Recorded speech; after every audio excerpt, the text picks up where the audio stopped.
Please check out our sponsors NordVPN for the best in online security. It's the best VPN on the market, and you can try it risk-free now with a 30-day money-back guarantee by visiting nordvpn.com/heart and hand. That's nordvpn.com/heart and hand, and it's risk-free with a 30-day money-back guarantee.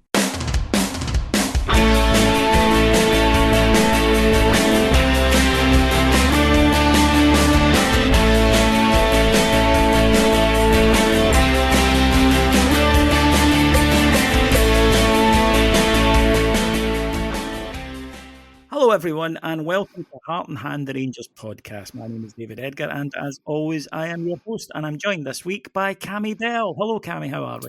I'm good, David. I'm good. Nice beginning to the week and what I think will be a very interesting week for Rangers coming up. Contrasting week, I think it's fair to say, with the two matches. We played a non-league side yesterday, and we will go to Old Trafford to face Manchester United, one of the biggest, richest clubs in the world, in the Europa League on Thursday. But let's start off then with the game yesterday. Now, without in any way wishing to denigrate Fraserburgh, this is one of those odd games that Rangers are going to win. Everyone knows Rangers are going to win. Rangers can afford to make changes, and it can sometimes lead to a bit of a strange atmosphere and a bit of a low attendance. So the first thing I want to do, actually, Cammy, a wee bit unusually this week, is praise the Rangers support. In the 35,000 plus turned up yesterday, which for a game against a non-league opposition on a Sunday that was live on terrestrial TV, I think it's quite astonishing. Yeah, it's superb. I'll be honest with you, I think we were talking about it in the build-up, kind of saying that, if we got 15,000, that probably would have felt about kind of right, if I'm being honest. And listen, it's a good opportunity for, I know a few people who took their kids along for the first time. Yeah, so definitely. It's a lot too. It's a nice wee family occasion to be able to bring it out. And I also want to be able to give a wee shout out to the away support as well. There was plenty of Fraserburgh fans who have obviously made the trip, and it's a bit of an arduous journey to come down in that route as well. So fair play to them for coming down. So I was really pleased to be able to see that, and I think it was a very good showing, I think, from both sides. Rangers didn't maybe play as many youngsters as we thought. Remember, of course, the B team had beat Fraserburgh by 5-0 earlier in the season. So I think there was a suggestion that we may see more than we did. In the end, it was a debut for goalkeeper Mason Munn, and pretty much a full-strength side apart from that. No Raskan. He was given a rest. Cherny was given a rest. Igaman was on the bench but wasn't used, so he gets a bit of a rest as well. Zach Lovelace came in on the left-hand side for his first start in a while, and Ross McCausland was on the right with Cyril Dessers in the middle, and we got an absolutely textbook Cyril Dessers day yesterday. He finishes the match with a hat-trick.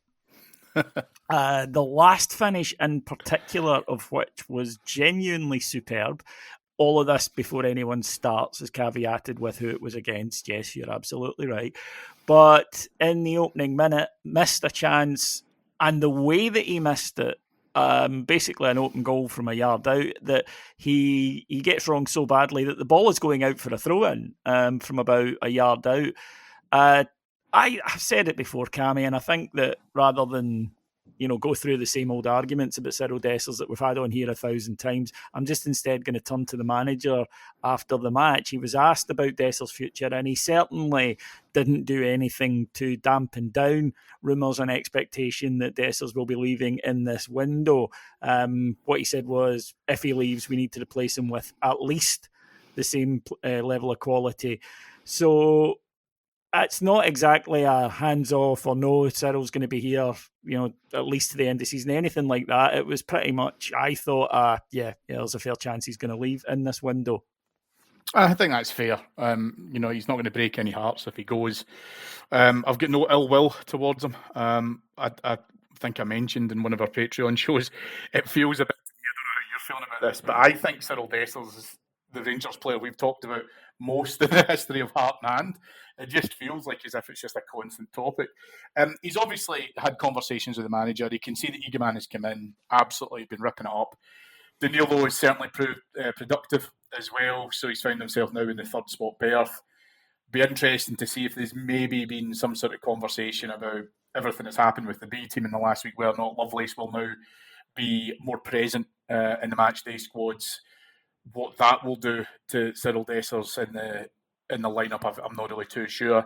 I think most Rangers fans would say if you gave me a choice between one of the two of them, most would defer towards Zach Lovelace. And one thing I've got to give Cyril Dessers credit for is that he does not let his head go down. His goal against Aberdeen in the 97th minute was genuinely a brilliant finish. And he, as you rightly said, scored a great goal yesterday against Fraserburgh. Equally, we're also going to be talking about a miss. And someone had said very quickly, as soon as that miss had happened, that isn't even his worst miss. And it's totally true, it's not. I think the big thing for him now as a player is that he knows he's not going to be getting anywhere near the same amount of game time that he has got previously at Rangers, and another club can be able to come into him. And, he's getting suitors, he's getting, I think clubs in Spain, Italy and France are all looking at him. So, that's top leagues. So, yeah, I think he could potentially be moving to a fairly competitive team, and obviously what he wants to be able to do there will be interesting to watch, but I think Rangers can move on now without him. The thing about Dessers is, Cammy, that, it's a great finish when he goes through against Aberdeen. We're 2-0 up. There's seconds to go. It doesn't really matter if he scores it or not. The problem is, had it been 1-1, do we have faith that he would bury that chance? And the problem is that we don't. Now, he keeps going. He's never been somebody that hid in a treatment room or didn't come out and want to play even when he was going through some tough times. And I think, people have spoken about his attitude in the past. But I think the fact as well is we can get money for him. He is sellable. And you're right about the clubs that want him. They're not the biggest clubs in those leagues, but they are from rich leagues, which means they can afford these wages, they can afford the fee. And I think, given his age, I also, in his, to his credit, he wants to play. He doesn't want to sit on a bench and say, well, I'm getting a good wage here, I'll just sit on a bench and play occasionally. He does want to go and play football. I think it would just be beneficial, as you mentioned there, to club and to player, sell him, get someone in. We will still need someone in because we have Igaman, which is fantastic, and he's the number one choice. I think there's no doubt about that. But Danilo has been injury prone. This one's not a serious one. He's out for a couple of weeks, but it happens a lot. We need another option there. Now, to the game itself, Rangers, as I say, started off. It was never really a very flowing tempo to the match. And again, it's one of these ones where everybody in the stadium knows what the final result is going to be. And therefore, for the more senior players that were playing yesterday, it's don't get injured, don't pick up a booking. That's the whole, the manager's instructions ringing in your ears. But Rangers did eventually take the lead. Goal from a corner, and it was that man Dessers, delivery from Tav, and he headed it home. Then we almost conceded. Mason Munn didn't have much to do yesterday, but we'll put this into nerves on his debut. But a slack back pass and a wee bit fortunate a deflection took it by the post rather than into the net. It was an interesting lesson for him. I'm chalking up to that. The thing that you cannot deny about Fraserburgh, especially, I think, is you kind of felt a little bit of frustration growing, from the Rangers fans in the first half. Was I'd like to have been able to get a few more goals in the first half. We've been stifled a wee bit, but equally, Fraserburgh, they were working hard. There was absolutely no lack of effort for them whatsoever. Again, take it into context, this will be the biggest stage that some of these players will ever play on. This is the stuff you tell your grandkids about. But listen, you can only beat what's put in front of you, and if that team's going to make it difficult for you, then fair play to them. But yeah, I think everyone's saying obviously Mason Munn's 18 years old, but he doesn't look like an 18-year-old. He's a big unit of a lad. And yeah, I think you're right. There's maybe some nerves around there. He was probably surprised, as many of the players were, about the size of the crowd as well. They probably felt it might have been a lot smaller. But listen, it's a great opportunity for him. Hopefully there is a wee lesson there. And he still ultimately has made a debut for Rangers and got a clean sheet. So all in all, I think he can be happy with it, but he can take something away from the game as well. Yeah, definitely. I mean, it's a fantastic thing for him now. And if that was your first time watching Mason on, folks, he is better than that. He's not an error-prone goalkeeper, but I think 18 years old and a wee bit of and also as we saw from a few players who are more senior, casualness can creep in because, yes, in an ideal world, they'd all run out there like it was a Champions League tie and go 100% from start to finish. It doesn't happen much in reality. I watched Chelsea Morecambe a couple of weeks ago. It was the same Liverpool Accrington Stanley. As you might expect in the second half, things opened up for Rangers and chances began to flow a little bit more. And it was someone who's impressing us a fair bit in his short time in the first team, and that is Clinton Nsiala. Stepped up, cracked home shot, aid of a deflection into the goal. One thing I loved about this, Cammy, was his sheer undiluted joy at scoring a goal. And I don't think there's anything better than a football fan. Even if you're watching a game between two teams you don't care about, when you see that, there's just, I don't know, there's something really infectious about it. And I'm beginning to like this boy now. We haven't seen him seriously tested defensively yet, in all honesty, because the matches that we've played so far, there will be much bigger tests to come. I think we all agree and understand on that. But so far, what he's been asked to do, bar a dodgy opening 15 minutes at Dundee, which, let's not forget, was the first 15 minutes of his professional football career, he's looked confident and assured. He's a very good passer of the ball. I think that's quite clear. And he's somebody that I think that the crowd is taken to. 100%. And, one of the things that I absolutely loved was on Wednesday, the cross comes in for Balogun finishes. And if you watch it back, Nsiala is racing after him. He is absolutely delighted at, being able to set up the assist. And what assist it was, it was absolutely fantastic ball in for him. The shot itself, I know it does take a deflection, but it's got some good power on it. And it's something that we're crying out for. And if we can get a little bit more from an attacking sense from our centre-halves, then I'm absolutely all for it. And you're right, I think there's this, and I've been guilty of it as well, David, where I've felt that because of the pedigree and obviously coming across from Italy and, where he's had his football experience thus far, you almost set him up on a bit of a pedestal. And so you almost feel like he should be able to come in, it should be that difficult for him. But then the other part of your head goes, yeah, but as you rightly say, at first team level, he's incredibly inexperienced. So you have to give him some room to be able to bed in. It's fair that he's, involved with all the first team in training and being in and around the group, and that's all fine, but there's a vast difference between that and actually playing in competitive matches.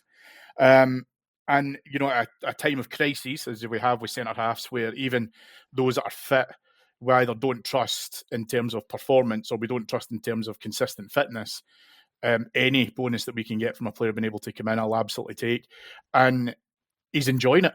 That might sound really simplistic, but he's enjoying being involved. You can see in terms of his play, feels to me that he's the player that wants to get forward with the ball. He wants to be able to play it. And some of his passing, in actual fact, against Aberdeen, much harder opposition in Fraserburgh, but some of his passing was absolutely fantastic to be able to split open defences.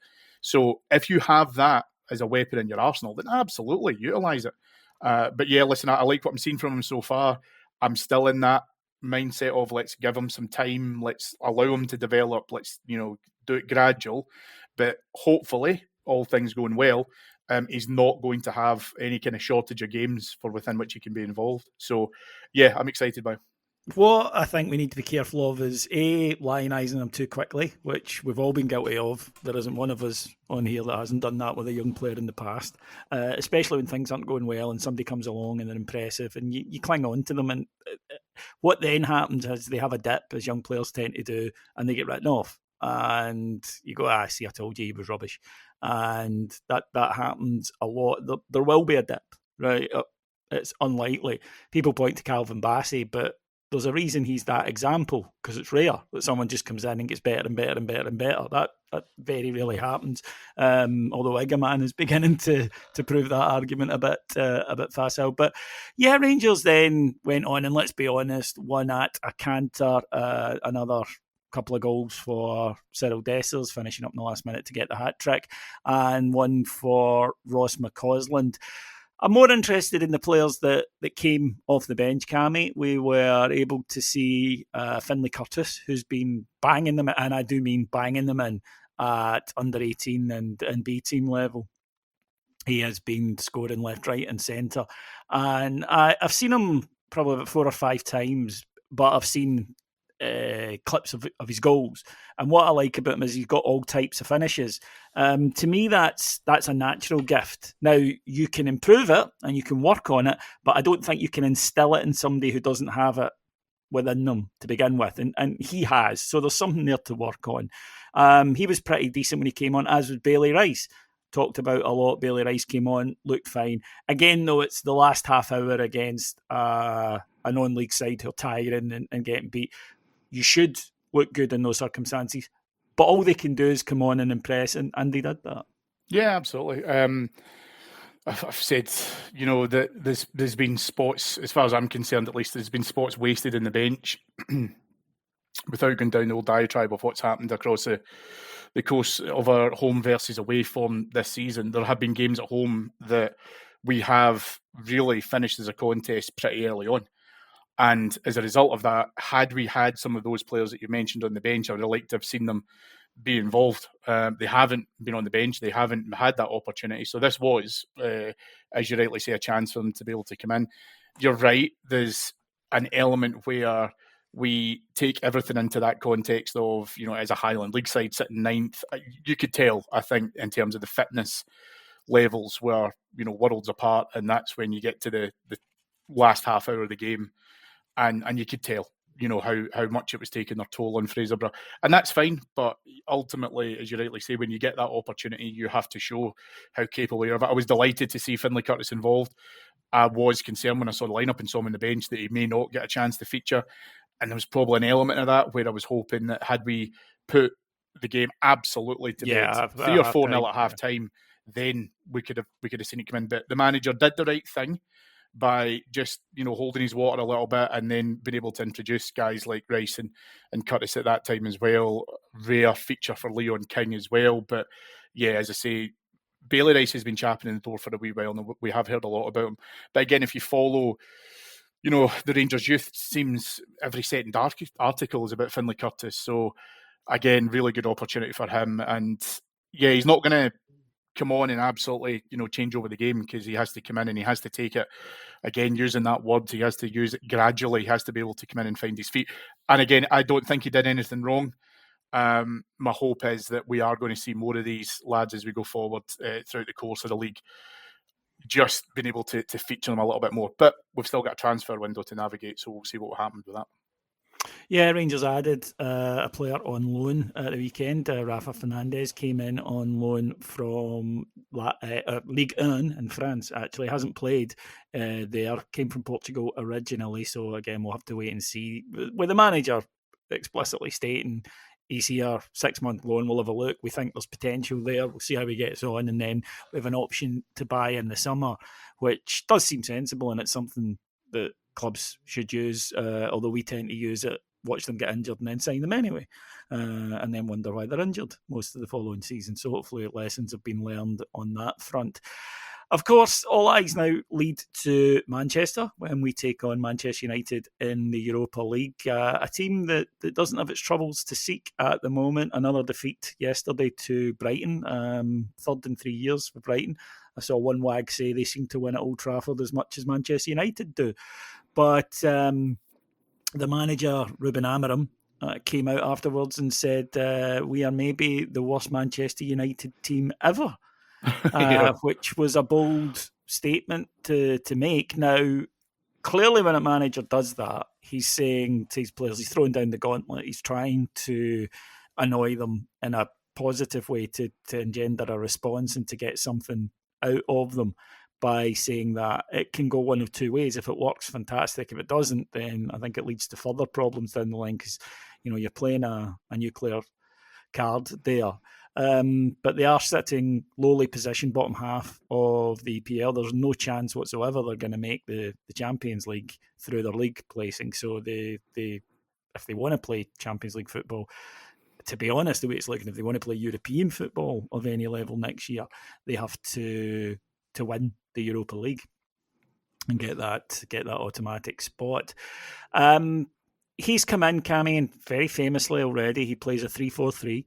That's his system. That's what he played at Sporting.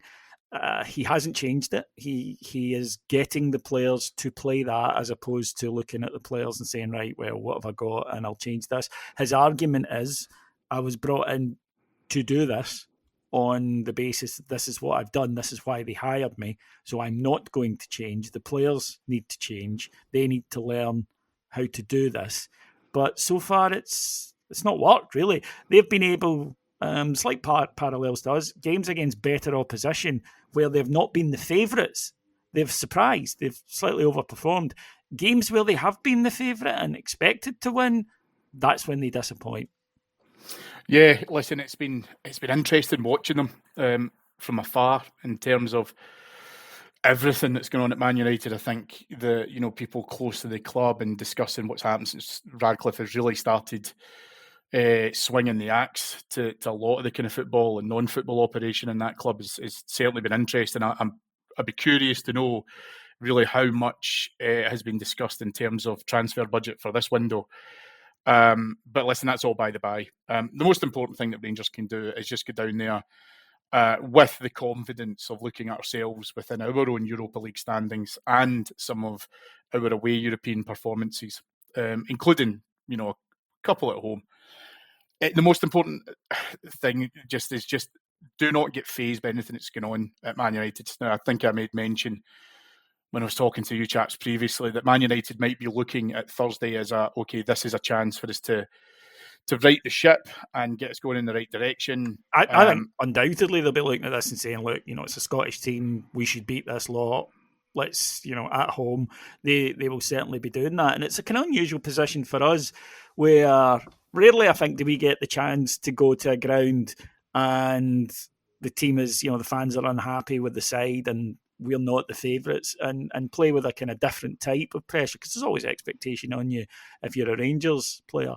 What I think is a trap that we need to be wary of is because United have been so poor in their league this season, is there is a tendency to go, they're rubbish. But you do have to take into account the difference in quality of leagues.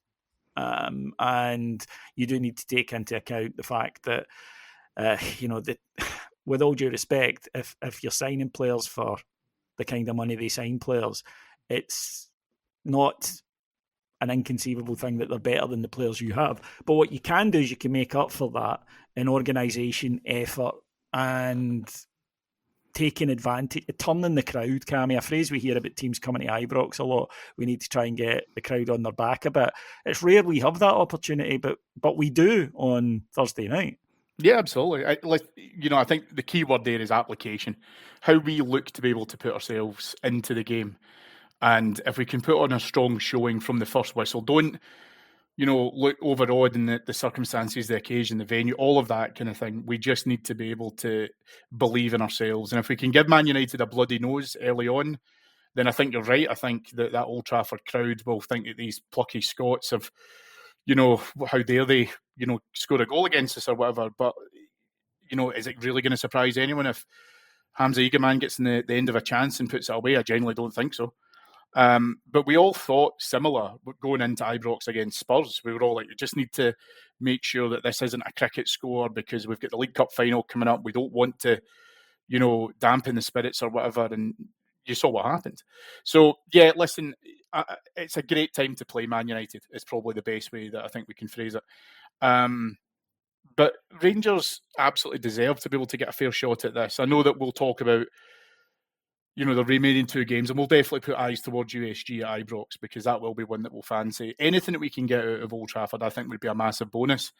But as I say, Man United going through, a turbulent period is probably an understatement, but whether or not it is the manager sticking to his guns and wedded to a system, again, some more parallels with Rangers, and the players not yet acclimatised to that, then okay, fair enough, then good, that we'll take advantage of it. Yeah, absolutely. And you do accept they have individual players. Ahmad, for example, formerly of this parish, even in this mess of a situation, a season for them, has been very, very, very impressive. He practically won them the points against Southampton single-handedly. last Thursday. And he's a danger. And they've got other players that are hit and miss, but are still capable of, fantastic performances. Fernandes generally does something. Garnacho's capable of doing something. And it's about Rangers, as always in European competition, just not inviting pressure, not giving the ball away cheaply. And I think being brave. But something that you sort of mentioned there, and I just want to kind of firm up the point, which is play the 11 on the park, not the badge. Because you're right, it's Old Trafford, and everything that goes along with that. In the same way that we take advantage of it when teams come to Ibrox. It's this amazing stadium with all this history in it and stuff. That look at, this is not Beckham, Scholes, Keane, Van Nistelrooy, York, Cole, etc. This is the current vintage of Manchester United, and they're where they are domestically for a reason. But if you go there and you don't apply yourself properly, or you give the ball away constantly, then we're going to be in bother. You mentioned there Hamza Gaman, a lot of focus on him, a lot of chat. And if he does show up there on Thursday night after the way he showed up against Spurs, the heads that he's turning, I think he's going to become a very, very hot property very quickly. Yeah, 100%.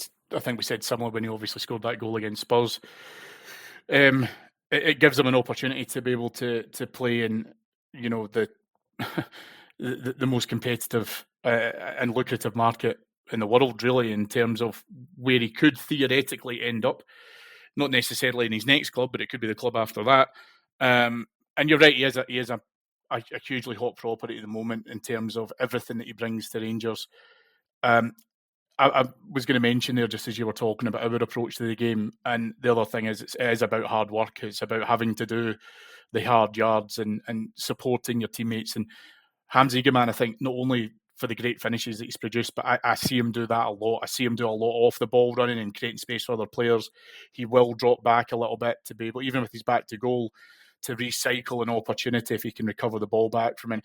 And listen, he won't be afraid on Thursday. He'll be very happy to get his teeth stuck into it. For someone so young, I think his endeavour is absolutely fantastic. But he'll go there with the bit between his teeth, and I think that you'll see a very positive performance from him. I'm not necessarily saying that he could score the goal, but listen, if he scores a hat-trick, Davy, and he gets his £50 million, you and I will be doing cartwheels. Well, absolutely. And this is the thing. He's the type of player that well-run clubs in leagues like England notice. Your Brentford and Brighton types that go out and scout these boys early and get them at a good price, and then in a couple of years they bring them through and you're like, where the hell did they get him? And you look and it's like a guy they got from the Czech Republic for 10 million or a guy they got from South America for 15 million. Because that sort of money down there isn't a fortune.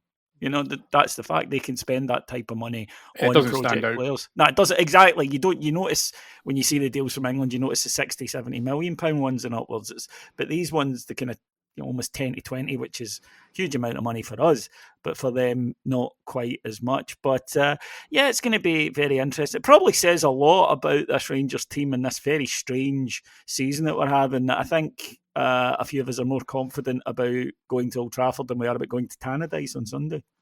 Yes, a few people have said that to me, and they're like, yeah, Man United will probably be fairly straightforward. It's the complex one in Dundee that's going to be... And you're thinking to yourself, my God, this is just Rangers, 24, 25. It's just, that's our mindset just now. I think you're right, but listen, I'll be honest with you, Old Trafford, for me, is very much a free hit. Do what you can together and make a good account of yourselves. Again, we'll have the focus on the USG game as our final game within this phase.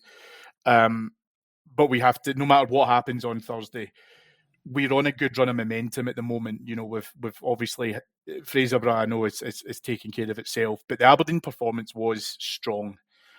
What we need to do and what we've been crying out for all season is to be able to replicate that away from home. And you and I, across the series of pods that we've done so far this season, have used the word opportunities. Tannadice, again, is another opportunity. And that's what we have to look at it as. And again, it'll be interesting to see how the players will commit to approach that, what the manager will do. I do appreciate, there's a welcome return from James Tavernier. Jack Butland has obviously now been back involved. So it'll be interesting to see what teams he puts out in the next couple of games. Certainly will. Anyway, Cammy will be back later in the week after Rangers take on Manchester United to look back on that game and preview the weekend's match with Dundee United on Heart and Hand Extra. I'll be down at Old Trafford for the match, so full coverage of it over on our Patreon. That's patreon.com/heart and hand. Right, my thanks to our executive producers in London, Knightley and Paul Miles, and my thanks for joining me this afternoon to Cameron Bell. You're more than welcome, mate. Safe travels to Manchester. Bring us back as a result. Thank you. And the same goes to everyone who's travelling down. Go and enjoy it. Have a ball. And Cammy will be back with extra. I'll be back here next week. Until then, take care, everybody. Bye-bye.